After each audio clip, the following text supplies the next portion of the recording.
Allez, on avance, on fait les mains de notre personnage. Alors pour faire les mains de notre personnage, on va se cantonner quand même à donc le nombre de polis qui est donc au bout de cette main, au bout de ce bras. Juste je remets droit les polygones comme ceci. Donc on se retrouve avec 1, 2, 3, 4, 5, 6, 7, 8, 7, 8, 8 polygones pour la main. Alors comment on va faire, vous allez me dire? Eh ben on va se débrouiller.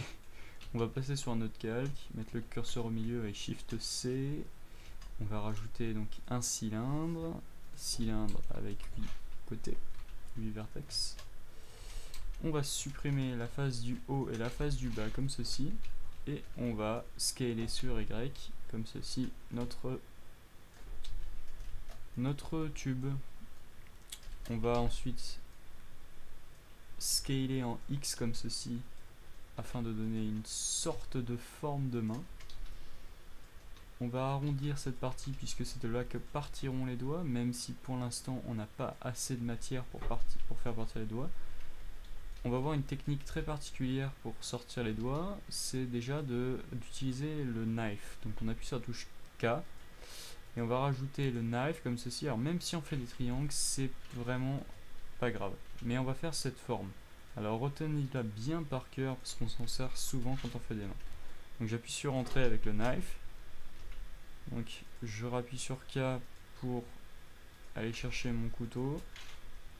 Je valide et vous voyez que maintenant j'ai la possibilité de sortir de part et d'autre. Donc non plus ici donc des quads, des triangles pardon, mais des quads pour mes doigts.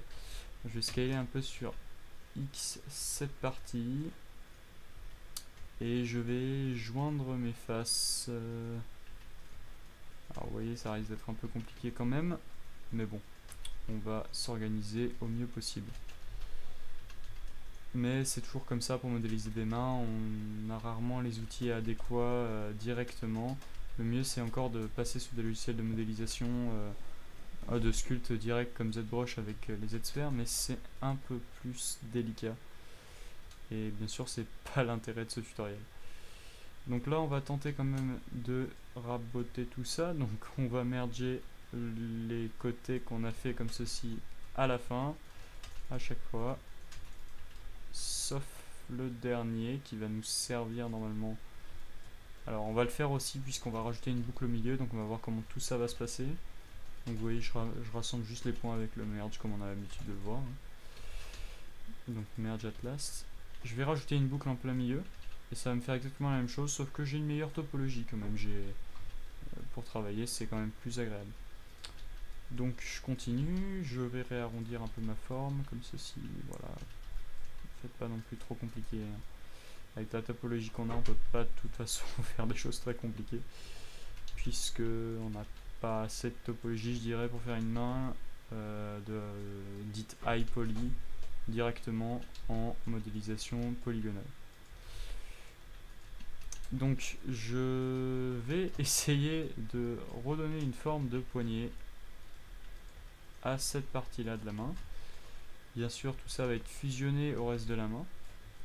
Alors déjà au niveau de la paume extérieure, on peut avec un peu de proportional editing la sortir comme ceci. Vous voyez, mais ça reste très délicat hein, parce qu'on a pas, comme je disais, on n'a pas la topologie adéquate. Ce que je vais faire, c'est que je vais tenter d'avoir à peu près les mêmes rectangles, parce que c'est des rectangles malheureusement, et pas des carrés. On aurait préféré avoir des carrés, mais je vais tenter d'avoir à peu près les mêmes positions, disons, pour la sortie et l'extrusion des doigts. Alors, l'extrusion des doigts, c'est quelque chose d'assez bizarre. Donc ce que je vais faire plutôt, c'est que je vais descendre cette boucle et ramener celle-ci, ces edge loops, pour avoir uniquement à extruder juste cette partie. Alors c'est assez ambitieux de ma part, je pense qu'on va rester avec la technique normale qui consiste en l'extrusion de ses doigts un par un comme ceci. Alors bien sûr on va scaler un peu la hauteur ici de la main, de la paume. Donc individuellement on sectionne ces deux faces et on les extrude. Alors on les scale d'abord et on vient les positionner à peu près à la position des doigts. Alors regardez bien votre main, c'est toujours un bon exercice. ça fait pas de mal. Donc là on est en train de modéliser une main droite. Donc alors on remarque que le petit doigt est souvent décalé, comme ceci, et que il vient, eh bien, pas autant se casser ici. Voilà, ça part un peu plus comme ça. Donc ça, c'est un doigt qui va venir un peu plus collé au majeur. Donc vous voyez, c'est ce qui fait un peu l'extrusion, l'écart pardon qu'on a entre les deux doigts. Ici, on va monter cette partie pour le majeur et l'index qui va suivre. Là, on peut retourner un peu la base. Voilà, l'index. Alors globalement, vous voyez, ça fait un arc. Alors, on n'a pas la topologie de rêve, hein. Mais on va essayer de l'avoir en trafiquant un peu tout ça. Voilà, comme ceci. Donc déjà, on va essayer de mettre un bon espacement entre les polygones. Ça peut nous être que favorable. Donc vous voyez, j'essaye d'arrondir, de rapetisser un peu la largeur de ces doigts qui sont extrêmement larges. Voilà, comme ceci. Alors globalement, une main fait une tête, hein. Alors ce que je vais faire, c'est que je vais mettre ma main sur la tête. Pas moi, mais le personnage. Voilà. Donc voilà, on va la scaler à peu près de la taille voulue. Voilà, on revient sur notre autre calque pour travailler sans donc la tête de notre personnage. Je vais scaler en X un peu mes doigts, alors pas tant que ça, je peux pas le faire tant que ça. C'est dommage, c'est pas bien grave. Je vais ensuite passer en vue transparente avec la touche Z. Et vous voyez, décaler un peu mes doigts comme ceci. Arrondir un peu le bout des doigts. Alors je vais peut-être scaler un peu en X, vous voyez le bout comme ceci.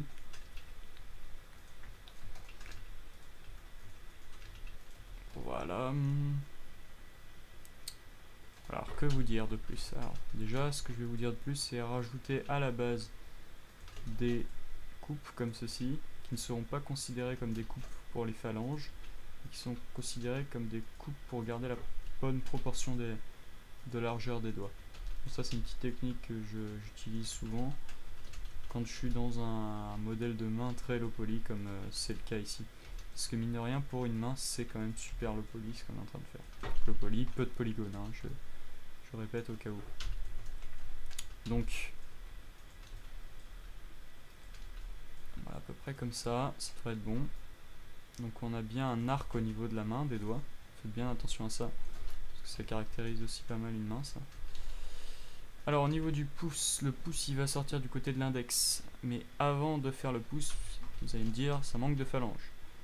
Donc si ça manque de phalange, on en rajoute. Alors on n'en rajoute pas 3, on va en rajouter normalement. On n'a pas besoin de 3, on a besoin que de 2. Donc on rajoute 2 à chaque fois. Donc je fais CTRL R et je monte ma molette de la souris. Ensuite je sélectionne l'ensemble des doigts jusqu'à la première phalange. Je vais mettre mon curseur ici, passer en mode 3D curseur et faire une rotation. Alors peut-être plus par là. Le curseur. Ensuite je me décale avec ma vue comme ceci. Je remets mon curseur à peu près à la base et je baisse. Alors on va voir un truc, c'est un petit truc qui peut vous aider dans la construction d'une main.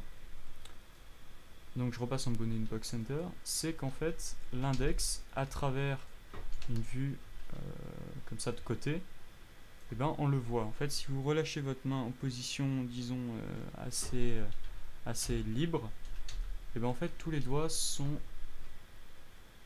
un peu penchés comme ceci. C'est assez dur à exprimer sans le montrer, donc je vais le montrer. En fait ce que je fais c'est que je tourne légèrement les faces comme ceci et je vais l'accentuer. Alors on va pas le faire comme ça, on va plutôt le faire à la main. Je vais en fait bender, donc ça veut dire plier pardon, cet index un peu plus que les autres doigts comme ceci, très légèrement. Et les autres doigts vont suivre un peu l'index, vont avoir tendance à le suivre de par la composition de la main, hein, de par les tendons qui composent la main. Pareil pour là, et vous voyez le petit doigt finalement est en dernière position. Et vous voyez que ça donne tout de suite un petit aspect intéressant. Donc bien sûr on n'a pas encore le pouce pour pouvoir dire ça effectivement. Donc le pouce il va partir d'une face qu'on va créer à partir de là. Alors en fait on va extruder cette face, ces deux faces pardon, comme ceci, et on va les scaler. Et vous allez voir que ça va nous aider à former le pouce et à former en fait toute la base du pouce qu'on voit à l'extérieur. Alors là mon ordinateur, vous devez l'entendre depuis déjà un certain moment, il rame, enfin c'est pas qu'il rame, c'est qu'il souffle en fait, parce que je suis en train d'uploader la première vidéo de cette formation. Voilà. Donc pour le pouce, en fait le pouce, contrairement à ce qu'on peut croire, il est orienté pas du tout comme ça. Quand on est dans une position relaxe, il est orienté plutôt dans cette direction. Donc là on va essayer de retrouver donc une forme de doigt. C'est assez exhaustif. Je vais rentrer un peu les polygones ici pour tenter avec ces deux polygones de sortir une pseudo paume de main. Faire un petit scale sur X ici. Vous voyez, donc là on n'a pas encore, on n'a pas trop la possibilité de présenter des choses de manière concrète. On le fera plus au sculpte quand on passera au sculpte. Donc là au niveau du pouce, donc là il est orienté, donc comme je le disais, plus comme ça. Et on va le faire monter, et bien sûr on va retravailler nos différentes faces. Alors en fait, si on sélectionne le pouce, il serait plus comme ça. Voilà. Donc bien sûr en conséquence, ça nous casse notre topologie. Il faut la recréer. Alors là c'est mieux de le faire vertex par vertex pour éviter les torsions importantes. Et vu de côté, on va lui faire une petite rotation vers l'intérieur. Voilà, comme ceci. Alors globalement, qu'est-ce qui se passe au niveau de ce pouce? Ces vertex rentrent, ceci aussi. Voilà, comme ceci. Un peu comme les autres doigts finalement. Donc vous voyez qu'on a réussi à faire une pseudo-main, quelque chose qui ressemble à une main. Alors il y a des centaines de milliers de méthodes pour faire des mains. Moi c'est celle que j'utilise quand je fais un personnage de jeu vidéo, c'est celle-ci, hein, puisque je la trouve plutôt pratique. Alors là je vais juste rajouter une boucle d'arrête, vous voyez, pour me permettre, si par exemple je veux animer ma main ou des choses comme ça, c'est toujours mieux d'avoir pensé après la topologie, même si bon là on va sculpter donc ça sert pas à grand chose, mais disons que ça aide à la formation de la main. Donc là je sauvegarde bien, je peux sauvegarder à nouveau même, je vais voir si je peux rajouter un smooth. Vous voyez qu'en rajoutant un smooth, et ben, il y a tout qui s'organise, disons presque parfaitement pour ce qu'on veut faire. Donc là il a un peu la main sur la tête, les doigts dans le nez.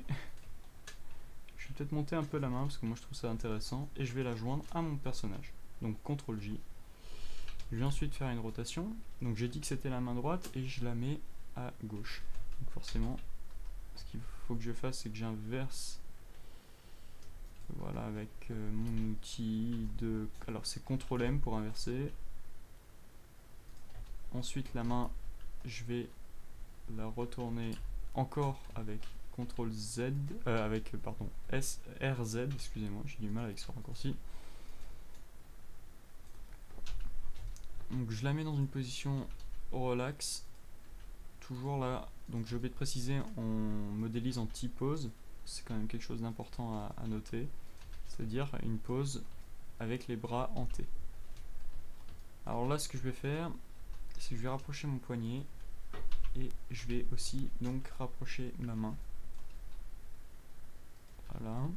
Et là c'est une partie assez délicate mine de rien, la tâche, puisque ça va vraiment déterminer un autre aspect de notre personnage.